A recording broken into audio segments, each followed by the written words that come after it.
Uncensored and apologetic. Family, welcome to our new segment that we are formally introducing. It could have not been befitting had we not looked into fresh voices of our nation that has been there, very vocal, but are yet to really find a deeper expression and insight on issues. And forever spot on NHONGO song. For me as your host, UNCENSORED, it is an honor. It is an honor that I get to be bestowed with an opportunity to work with a very young, brilliant lady whom, without fear or favor, has resonated with so many. But I think it is time that she resonates with. If you haven't subscribed to this channel, please do so. Please click, please like, please share. Because I'm going to say it today. And I'm going to be very unapologetically so, in a very diplomatic way. That we've got all the podcasts in this world, but we don't really look into true issues. This is not about a fly-by-night issue. This is not about sensation. But it is this about real issues that deeply affects me and you. So NHONGO song is one of those that truly understand. So without overdue, ladies and gentlemen, we introduce to you our first segment, Uncensored, very unapologetic. And it is not me, by the way.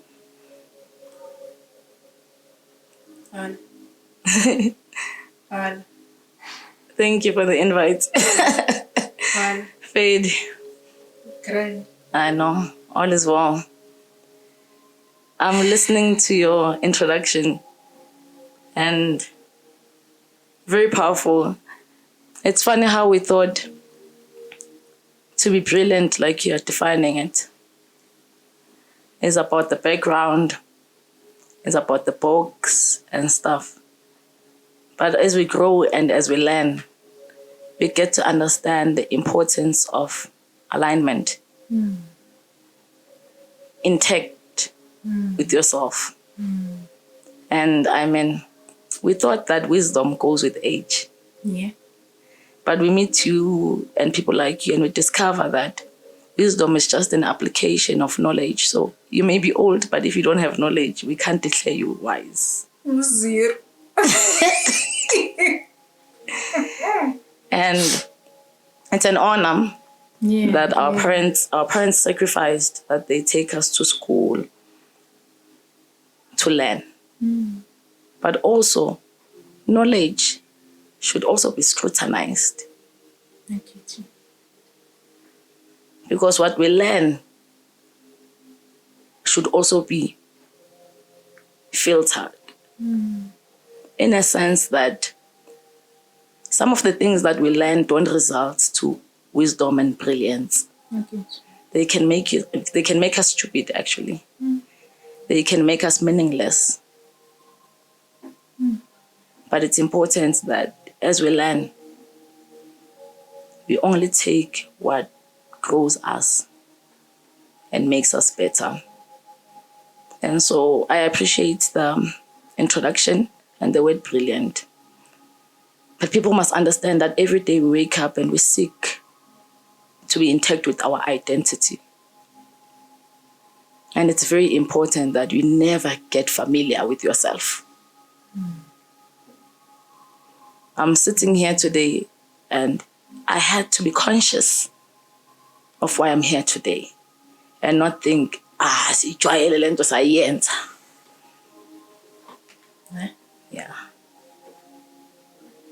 So I think that's where we should start, to say, even with the uncensored and the unapologeticness that comes out of us, it's because we need to be conscious of, one, accountability to self. Starts with you. With you. Thank you. Can't be a blame, and you forget to account to yourself. And I'm sure when we speak more, we'll understand why accountability can never be an event. Sure. Yeah. And that's how most of the time we get unapologetic. Sure. Because we were unapologetic with ourselves first. Yeah. So why should we fear others? Yeah. Yeah. Why should we be apologetic to others? Whom, by the way, most are supposed to serve us. Very interesting, because I think in terms of the future that we are going to be looking at from now on,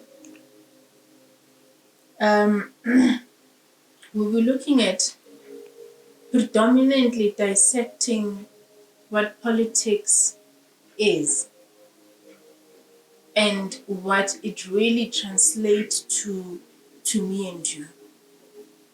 Because I think at times we tend to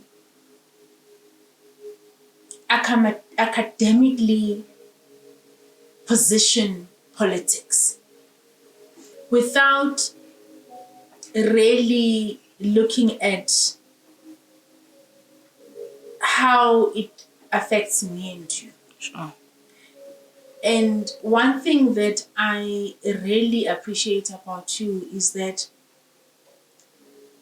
the deep-rooted, grounded beginnings and being able to work with people on the ground makes it a bit different. And so I wanted to actually even start there with regards to exactly that. And then we'll go into issues. Issues in terms of, subsequently looking at how we're going to be able to sort of navigate the political landscape in this country. Just that part on where do you see yourself amongst the midst of the noise, from us being able to truly dissect matters of politics in this country? I think most importantly is that our forefathers and our ancestors died walking, with the hope that they want to give the next generation an opportunity to run. And at this point, we must declare that we are that generation that we must give the next generation an opportunity to fly. In our lifetime, you grow either in a family that is highly privileged or impoverished. And it's so painful that there's no middle ground. Either you are from really striked with poverty family or really, really privileged. I don't believe in what we call a middle class. It's a topic for another day. Sure. But where we are as the generation is that we must make a point that we don't fail the next generation. Fan Fanon puts it well. He says, each generation must discover its mission, decide whether to fulfill it or betray it. We have Bo Thomas Sankara, we have Abo Nyerere, all those people who had such great visions about the future. And what is important is that good and well that we have our IDs to prove our citizenship. Mm-hmm. But what motivates our future cannot be our IDs. It's leadership. Fearless leadership. We must not even, young people actually, and people at large must understand that leadership is not position, leadership is purpose. And there's one guy who put it well to say that you may be right, or you may think you are right. But if people don't follow, we might as well declare you as wrong. Because rightness must come at the right time. And truthfulness must be a principle and not convenience. And it's something that I think we'll touch on later. Floyd Shivambu. Because there's no need to rush the purpose. Purpose must come. And in your introduction, I think we touched it to say, we don't want to shine go SABC na go ENCA because we want to be leaders on positions. But we want to lead with purpose. Young people must believe that the time is now. Now is the time. To be fearless, to be unapologetic, to be uncensored. They must be angry enough to mobilize, to organize, to agitate. And like you are asking me, what is much more important is that in our rightness, we conscientize thoroughly. Because what good is it to have also the majority that is lost? There's a part in South Africa. It has a driver, or the steering wheel is the leader. Loud engine, fast. But the passengers have no clue where they are going. Directionless. Directionless. And it's the most difficult duty for us to do, Cindy. Do I need to guess? Maybe not now. maybe let's stop the names later. We are entering into this realm. I think it's just a prelude of really what is about to come. Yeah. And how we are going to really mold and shape certain things and basically it's about dialogue, by the way. Sure. Sure. It's about dialogue. This is about dialogue. This is about interconnection. There's a reason why you spoke. I like the fact that you spoke about purpose. Yeah. Because I think one of the things that we're driven into as humans, and it translates to so many things in life, even in politics, it's instant gratification. Powerful. Instant gratification can be so misleading that it makes you not to be able to think. Sure. And I don't know, maybe now I'm getting it wrong before we even get to the issues of the developments that are happening in the current government, of national unity. I'm sensing that, I don't know, human beings are just another form that you cannot confirm, and you cannot divorce that from politics. You can't. So that is just there. That when you get into the office,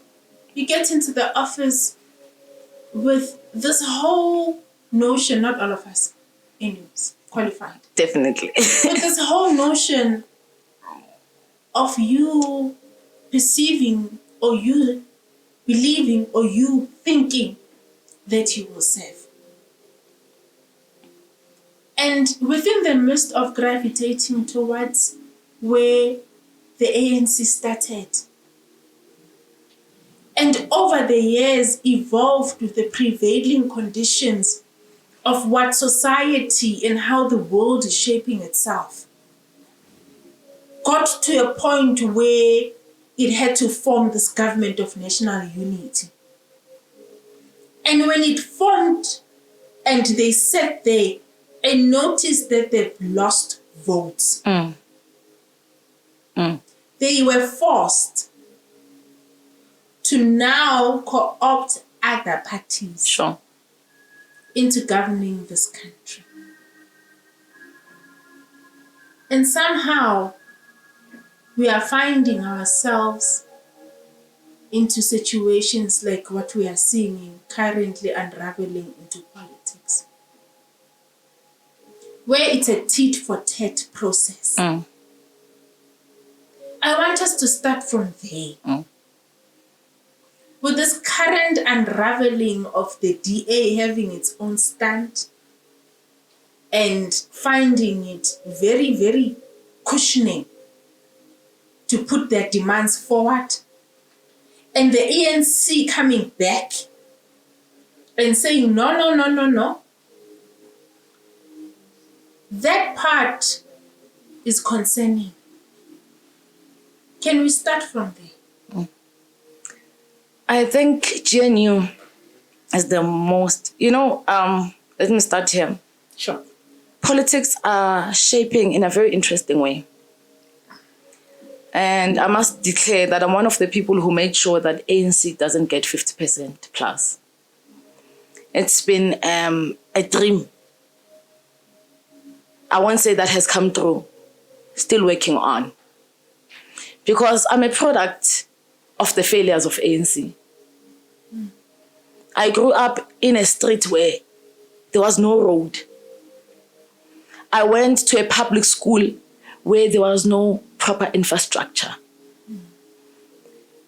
By grace of God, I was privileged to see the difference later when I went to a semi-private school.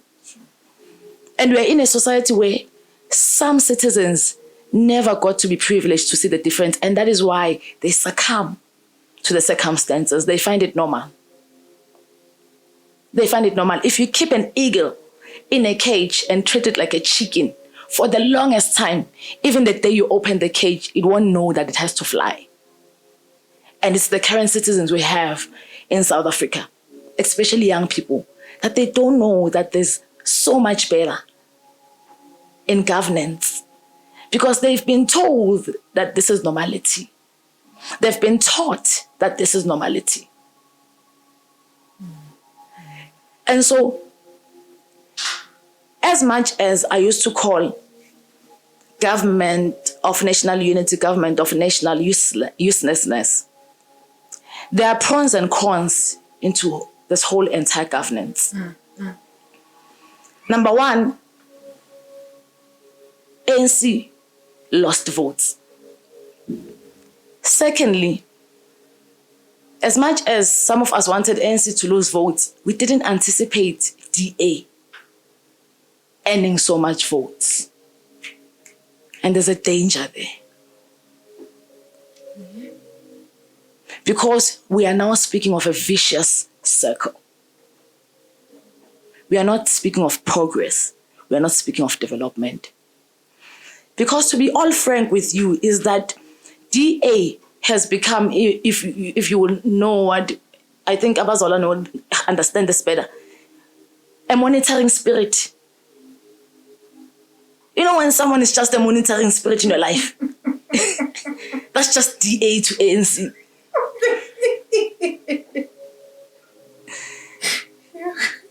It's dangerous.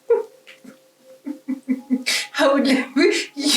I don't want to be like those words. Is it? They don't understand. Monitoring spirit. Yes, is it that spirit that hovers around you? Yes, one. Is it that spirit that's there and keeps reporting on what you are doing and comes back and. Yes, And even when you want to be free that day and want to chill and relax and you're thinking, yes, the journey went up, yes, right? yeah. The idea of shaping politics was not for regress. The idea of political development was for political gain for citizens of South Africa and Africa at large eventually. But where we are now, we are in a battlefield. It's no longer a political arena. It's no longer activism. It's no longer service. It's a battlefield. It's for the haves to have more, don't have to no longer have. Part of the reason why Steenhuisen was in the delegation of Cyril Ramaphosa to USA was to monitor, like I'm saying. He even got a better platform to speak than the president himself.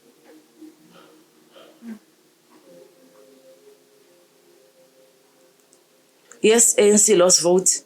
The idea was to ensure that the other opposition parties gain more votes for accountability purposes. Hence, I said to you, accountability must never, ever anymore become an event. And as we speak, we must dig deeper on what we mean by this. Why it's important for young people to be more active, why it's important for us to focus into elections, 2026, 2029, and also not make them an event. Sure. Because we do, eh? Because the result of 2024 has shown us the crisis we may be in even more. Hey, you know, no, I didn't really think of that, by the way. Because we are so caught up into what currently happens that we tend to forget that there are these local elections that are coming up. And eventually that actually also leads us to another era. Yes. And in that era, are we going to be informed by events? Or but what we truly want to stand for? Sure. I think maybe it also goes back to that instant gratification that I was talking about initially. That I don't know whether as a citizen we will become too excited by events where we tend to we forget like the substance. You know, there's this substance where I think we've been so superficial. Sure. On so many levels that we forgot that substance, that building ground. And I'm not saying that perhaps maybe it's the system itself that has led to many of us, the majority, thinking in that manner. Sure. And let's remind South Africans about this GNU. The hope of the GNU, one was for service delivery, over and above anything. 2, accountability and transparency. Opportunities. Unemployment is high. Load shedding, water shedding, poverty, all those things. The hope of the GNU was to resuscitate us. However, it is the GNU that reminded us that politicians don't care. It's in the midst of the GNU that went to an increase of VAT. The attempt to increase VAT was under the GNU.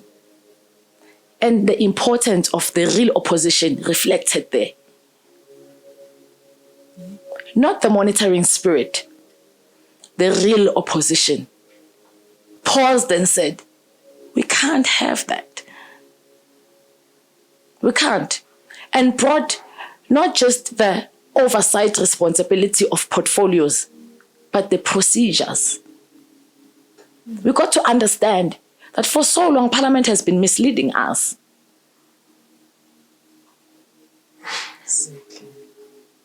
For so long. And it is under this GNU also that opposition also started working. The question is, are they working to expose for an opportunity? Because they've been opposition, but they've never challenged so much. Because it's not the first time that VAT increases, but it's the first time that it has been challenged in the court of law. And simply because there's GNU. I wanted to actually go back to exactly that, the composition of the GNU itself. You spoke about a roving spirit, right? Yeah. that is very sizable. Yeah. In terms of being able to really nearly dictate their terms and conditions. Sure. As and when it suits themselves. Yeah. As if that they're not part of the GNU, of the collective. Yeah. And then you get the others. That's where I wanted to actually come through. Do they exist? That's exactly what I wanted to ask. That there's others within the GNU, because all the time when people talk about GNU, hey, now they're thinking just two parties that existed. Mm. But there's others. Sure. Do smaller political parties within the formation are able to find enough expression? Do they want it? That's what I wanted to get. Instant gratification. They are satisfied. They've achieved. You know, as a political consultant, I once consulted for a political party. And the president of that party said to me, I'm going to parliament by hook or crook. That's a vision. I'm going to parliament by hook or crook. Nyaye parliament. So I'm trying to say to you, Gaten McKenzie once demanded to be a minister of police, demanded to be a minister of home affairs. Mabahambe, all these foreigners must leave. Drug dealers must go. I'll deal with them. If I become the minister of police, I'll deal with them. They made him a minister of sports, nothing to do with anything. And art, go there, minister of sports and art. And this guy obviously has energy, it's loud, it's there. Have you ever heard him saying anything now in parliament about what he was saying before? Please play that video if it's there. If it exists, please run it on your podcast. Jeez. Because he's done, he's achieved. I don't think he wants to be anything further than what he is. He's fine. I'm wondering if the members of PA still think there's a policy in PA. In Patriotic Alliance, is there a policy there? Because there are members in parliament, have you ever heard them advocating for any policy? In fact, in portfolio committees, they're not saying much. So I'm trying to say the smaller political parties in the GNU had an opportunity to be loud, had an opportunity to express, had an opportunity to represent. In fact, the first opportunity was to reject GNU. Yeah. But in the absence of rejection of GNU, now that they are in, if they wanted to make change inside, the biggest is that they are not making change. In fact, Mosima Imani, chairing one of the committees now, if you watched Parliament recently, was passing this bill. And the young EFF guy exposed him to say, we were with him in the committee. We expressed the reflection of the necessity of such budget framework for the benefit of all South Africans. He nodded his head in agreement, but he did not implement.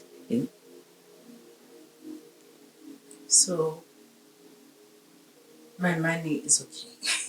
They are satisfied. In fact, let me bring this.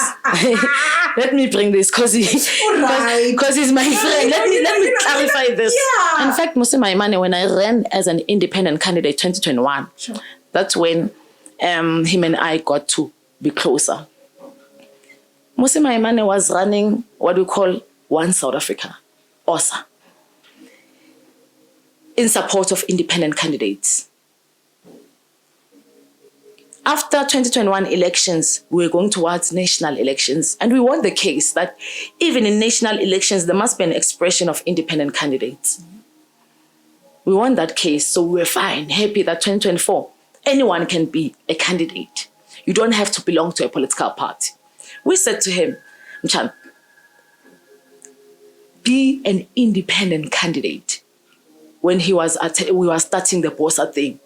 When we were attending OSA meetings that time, One South Africa meetings, speaking about although we won the case, it's still not constitutional when Parliament reviews that bill. We're saying Parliament is being unconstitutional. The act is not fair, and we are fighting that thing. We were saying, Thomas Maiman, he was saying this bill is not fair, the act is not fair, it's not inclusive, especially about proportional votes, that they get discarded if you have extra votes. So, for example, if you need 25,000 votes to get to Parliament and 45,000 people vote for you, the rest of the votes get discarded. They become useless, which is an infringement to the right to vote. But we were saying to Muslim Imam Chana, you have full support. You have a lot of support from people. You as Muslim Imam, you are brand enough to become an independent candidate. So that South Africans begin to understand, number one, what is independent candidate? Number two, why it's so important in South Africa that people vote directly for a person and not for a party. That when you vote, you know I'm voting for this person to be a president. I'm not voting for ANC, then ANC decides on my behalf who becomes the president. Wanted to start a political party. That's how we started Build One South Africa. Why? He wants to make sure that he goes to Parliament. But the vision that time we thought was bigger than just going to Parliament. The vision was to literally build South Africa in making them conscious, in understanding the importance of direct voting, direct accountability, and the right ethical, educated leaders. But it became a true reflection when it started a party that the vision is to go to Parliament. Safe landing. That through a party, I can safely land in Parliament. So, the composition of the GNU, some people are looking at it, it's a formation of convenience, right? Where there's a soft landing. Sure, yeah. You negotiate positions. That you just become ministers and deputies. Then it goes beyond. Then it's that. Then it becomes now the accountability, the institutions where you need to be able to go and account to, such as your portfolio committees on various issues. And for the past few weeks, there has been a whole lot that has happened. Firstly, from the higher education minister, in which we touched to on Beyond the Headlines with Ntombi Nkosi, where we actually looked at the accountability. And then it was the other ministers as well, and it was also other bodies, sporting bodies that were there, and there was a spotlight. You know, juxtaposing that with those that were made accountable, and while the subsequent firing of the DA deputy minister will come to that. But my view, which you'll be able to sort of perhaps maybe guide me accordingly, that there were more ministers from the ANC that were made to account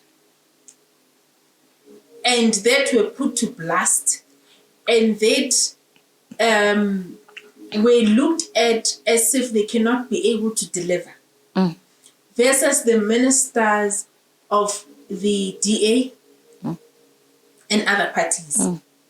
And I was wondering about the political conundrum that is existing within that particular posture, where you find that the people that are made to sin and are supported also by the chair of those portfolio committees that are ANC, that you put your own person into blast. And they are now being hovered by other MPs from other parties. As much as I'm not saying they're not at fault. Yeah. But there's a power dynamic in play here. Can we zoom into that a little bit? There's high contestation. And I think, one, it is, like I said, important to know that DA is not in GNU for anything else but to shine. They are definitely making sure that we are in the same room. You know, they're like, you know, when you are with your partner and things are no longer fine, you end up telling your friends, we are just roommates. DA and ANC are just roommates. But DA is the roommate that is making it loud. Good partner yam, you're wrong, Shem. The reason we are no longer partners or we are no longer sleeping together is because he's a cheat, he's a what, and that's the duty of ANC, of the DA. While they are in the same room with the ANC, they are making sure that they are exposing the incompetence and the corruption and all the weaknesses of the ANC. The ANC had an opportunity or has an opportunity to play the same technique, but they can't because they have three factions within the ANC. And so you can't blame the other parties to also take the contestation, the platform, and compete within it. There's enough media coverage now on portfolio committees than before. And so you are seeing young people, you are seeing opposition parties taking the shine to speak.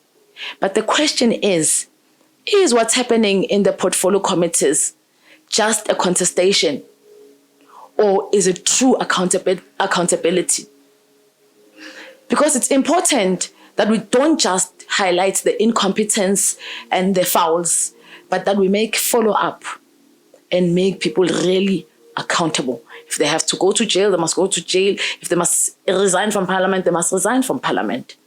Now, as they define her, the arrogant minister of higher education, what will be the consequence? Because we now know that in ANC, you don't get fired, you get redeployed.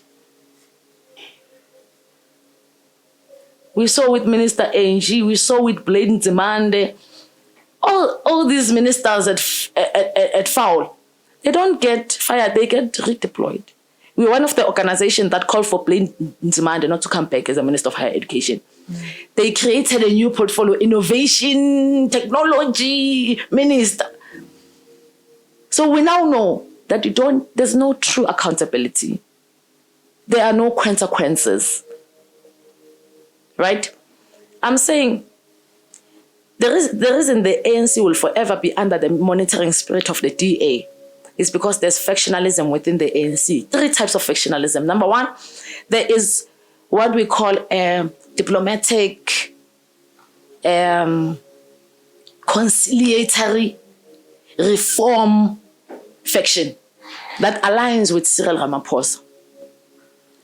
Very diplomatic, reformist, almost always reconciliatory. Oh, cupcake model. You know, wanting to be safe. You know, when the country is going Pan-Africanism, I go and sit with Donald, you know, with Trump. Yay. And that's the first faction. Then you have the radical faction. We want land, we must look at the constitution. So that's the faction that almost aligns with the MK. They almost, some of them are actually in the MK just safeguarding their seats within the ANC, waiting for the time. And then you have pragmatists. But the danger of the pragmatists is that they can't be loyalists.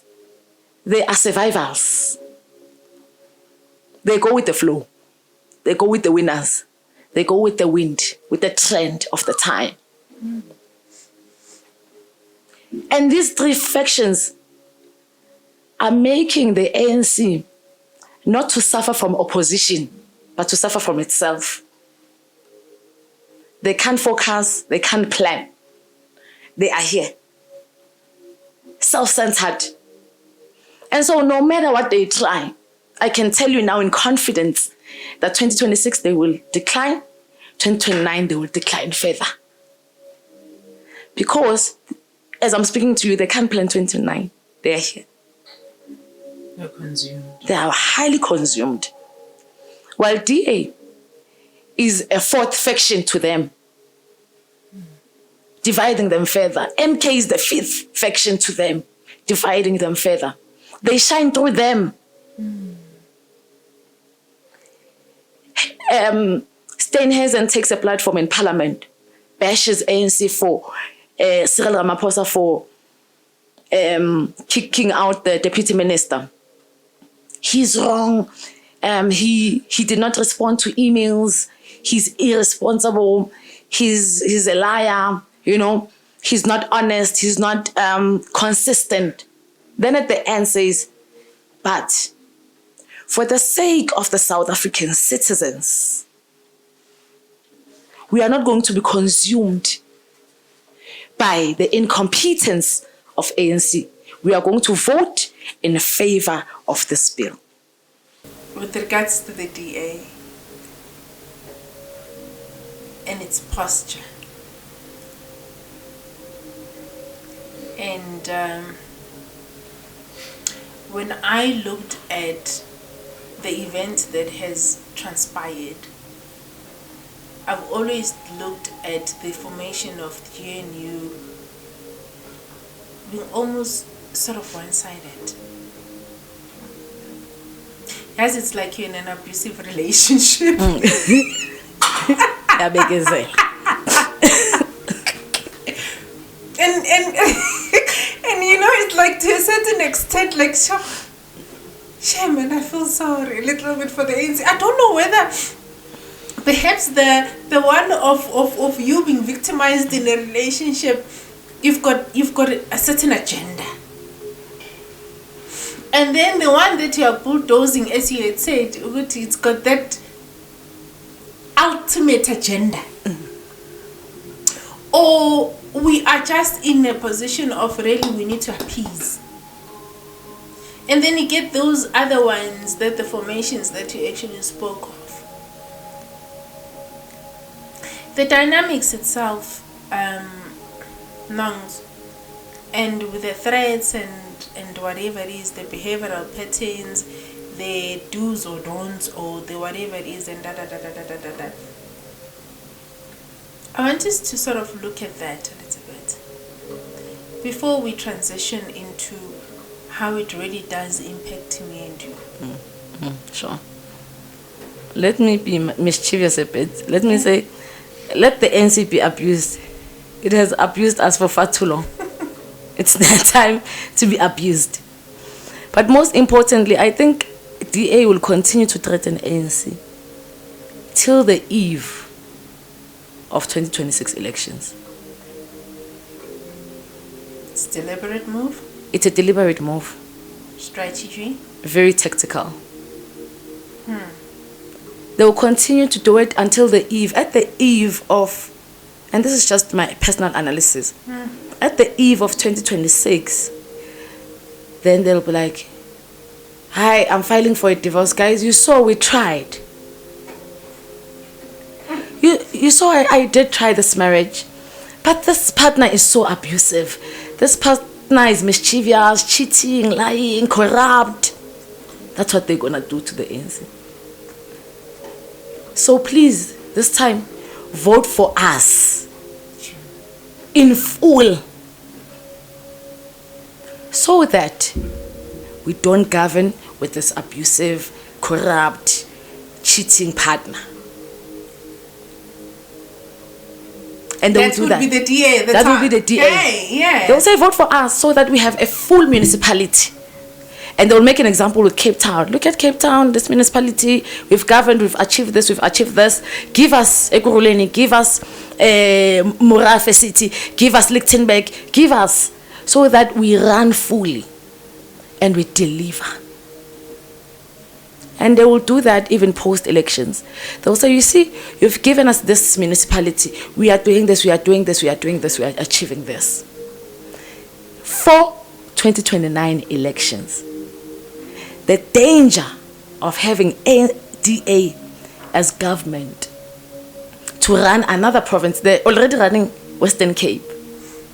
They're gunning for other provinces. The danger of them taking over provinces is the attempt of what they're trying to do, making provinces a different country. Is the result of imperialism. It's the neo-colonialism that they are bringing. It's the Trump fever that they are advocating for. When we are advocating for Traore Ibrahim fever. When we are running for Pan-Africanism, they're running for private internationalism. When we want to own land, they want to privatize land. When we want free, quality, decolonized education, they want to privatize education. And so we're going to find ourselves having just an ID to be citizens with no future. Because under the DA, it will be the rich getting richer. It will be about, in fact, we must remind citizens that the multi-internationalism is important to the DA. They're the ones who were advocating that people can have dual citizenship. So the uncomfortable white people that are running away now will be coming back because we are allowing dual citizenship. There will be Australians, there will be South Africans. There will be Americans, there will be South Africans. There will be Chinese, there will be South Africans. At the same time. So, number one, as Africans, we don't understand our identity. So, we'll lose it completely. We'll lose it completely. Because what would it mean to you to speak Zulu? Nothing anymore. It's now about speaking Chinese language. It's about speaking English. It's about articulating well. It's about associating with them to make it. It's about fitting in. It's about fitting in. It's about materialism. Sure. The Ubuntu philosophy will cease to exist. Niue or Ngiyim because of you will cease to exist. The competitiveness will increase. The pressure that we are speaking about men not being able to express themselves and killing themselves because of societal pressure will be worse. Psychology will be dying. And it's the danger of young politicians, us who want instant gratification. Because in the DA, it's easy to get there. You just submit your CV, and my CV qualifies too. And I get there and I become excited. Without looking at policies, without looking. Speak big English. And I speak big English, and I just qualify. But what's in it? What good is it for me to have and have it all when my brother sleeps without food? Nehemiah, going back to Jerusalem. He says, King, I stay with you, I drink wine with you, I eat good food, but what good is it for me to be here and enjoy those things when my brothers in Jerusalem are dying of poverty? Utilitarianism. I cannot. Personally, my conscience will make me turn and toss to be feeding on people's sacrifice. I can't. I can't get richer in the expense of making others poor. You know,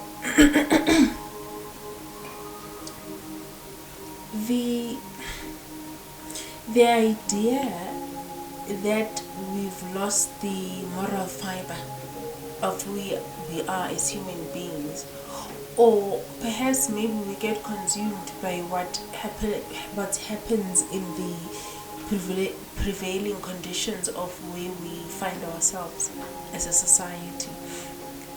In particular now, because things are very fleeting, everything happens very fast, everything happens quickly, and you get consumed in that particular arena or in that particular world where you tend to sort of lose yourself a little bit. Sure.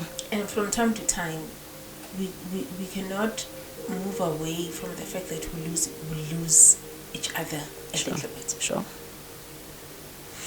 But the contestation then on that part translates into a formulation of a certain house, which is your parliament, in where we all get together as different political parties into this one house. And in this one house, then we apportion responsibility.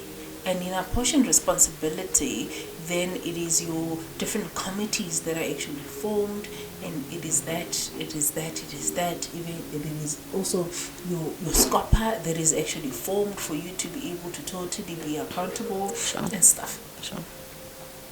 But the oversight and monitoring of Parliament, at some point we did not really note it, because Aisha, the only thing that we were confused about or convinced on was the records that was happening. Yes.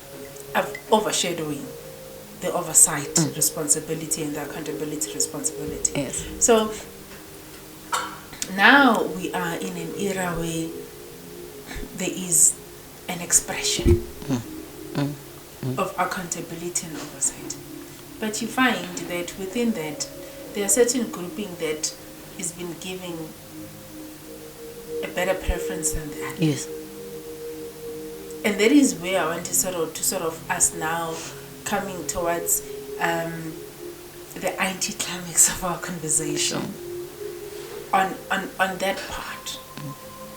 So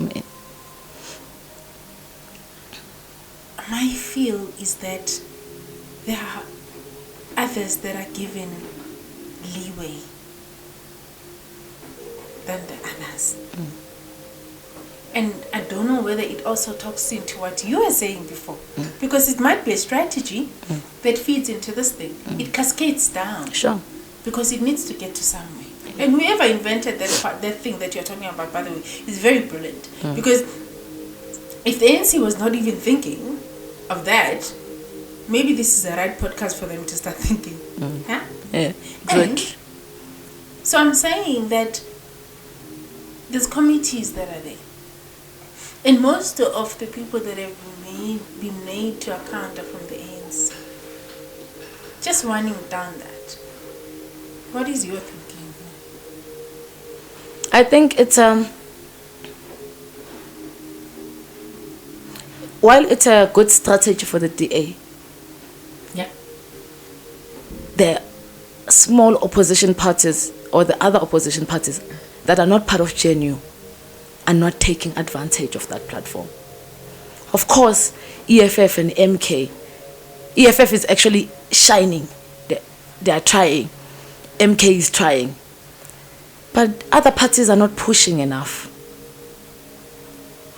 You know that portfolios actually, it's not even about just political parties, nje. It allows even civil organizations to come and participate.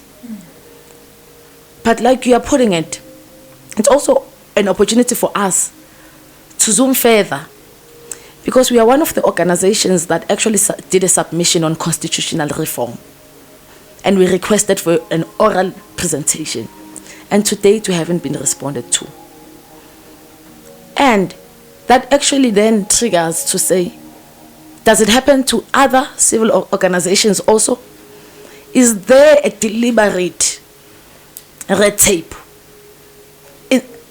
on the platform to say we don't want those who will be exposing a phenomena? We want those who will be supporting a certain direction into it. And so it's also a question also for other political parties. Are they deliberately not given a chance, or are they not taking advantage of the chance? Right? That's number one. Number two, I must give credit to its due with the MK lady who was actually drilling the Minister of Higher Education in that portfolio, exposing the arrogance, the incompetence, you know. Yes, that lady, she's suffering from Bladen Zimande's mistakes. And she's probably irritated to say, you don't know what's happening, you know.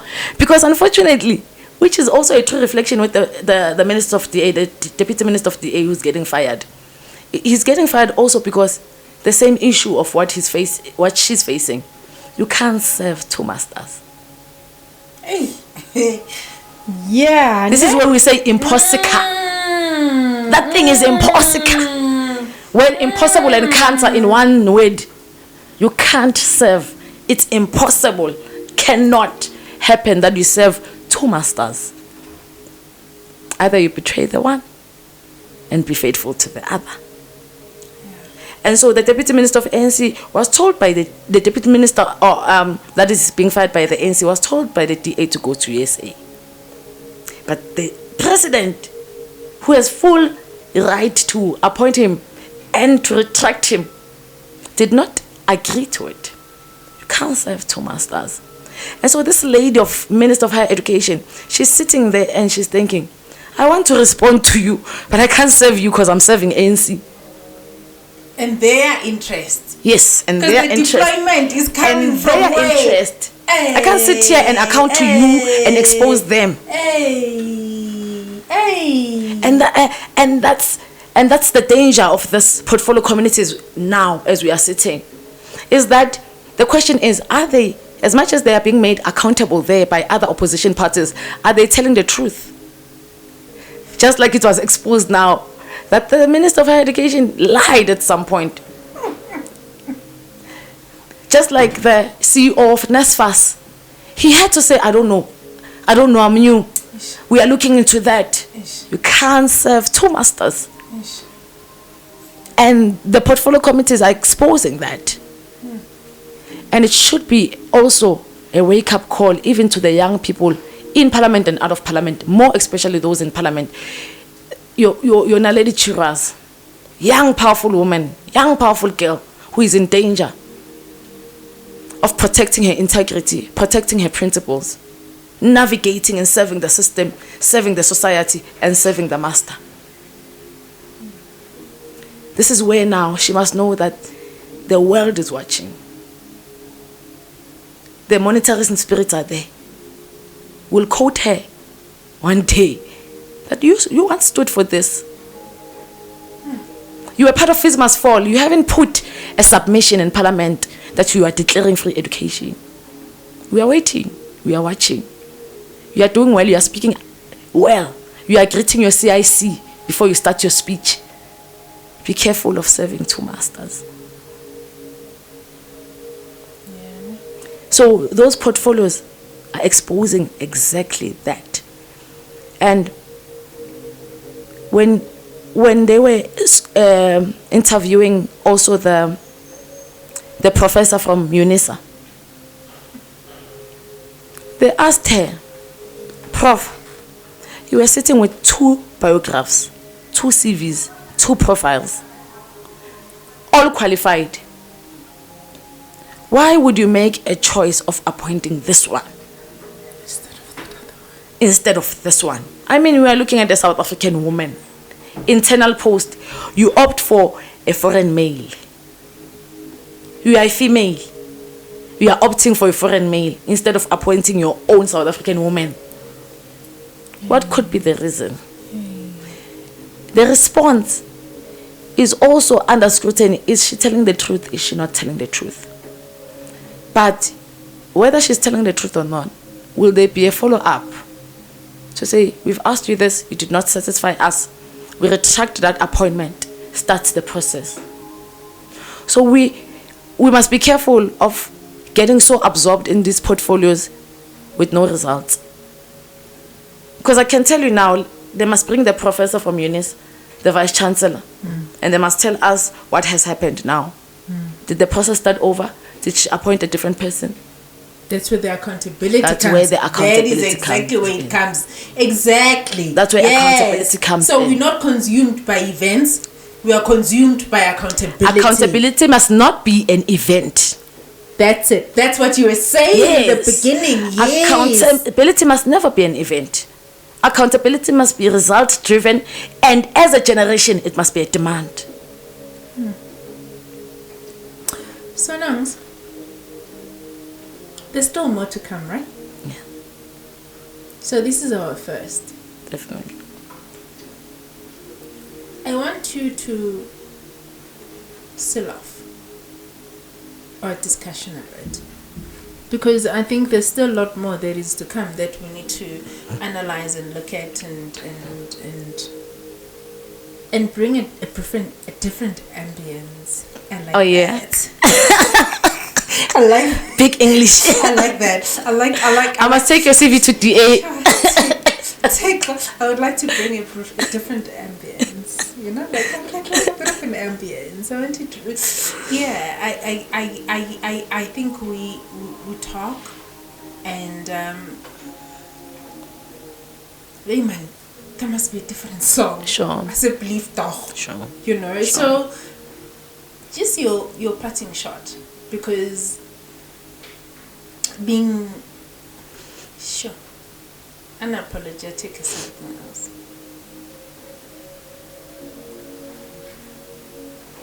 Your parting shot on our first segment, so that people can be able to actually know exactly what they're going to be looking forward to the next time.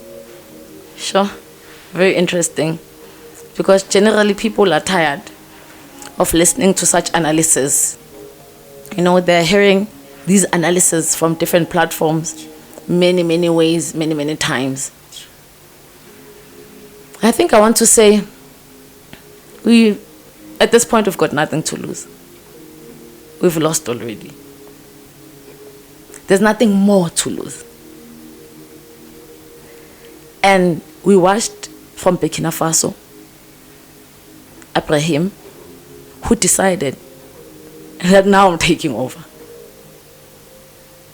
Did not wait for elections, did not wait for processes, tired and angry enough to say we've been used for far too long.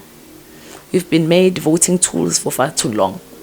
We've been made mobilization machines for far too long.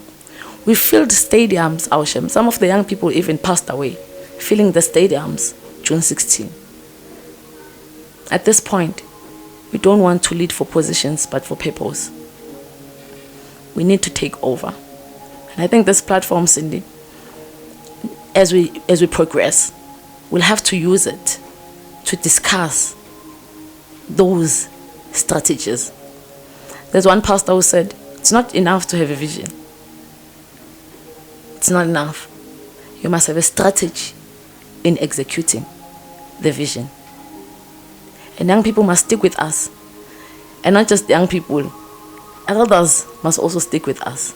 The society must stick with us as we unpack the strategies of total takeover.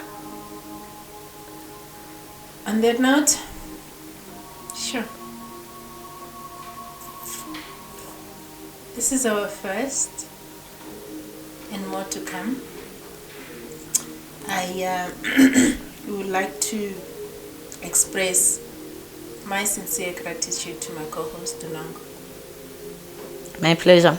And we are looking forward to many more that is to come.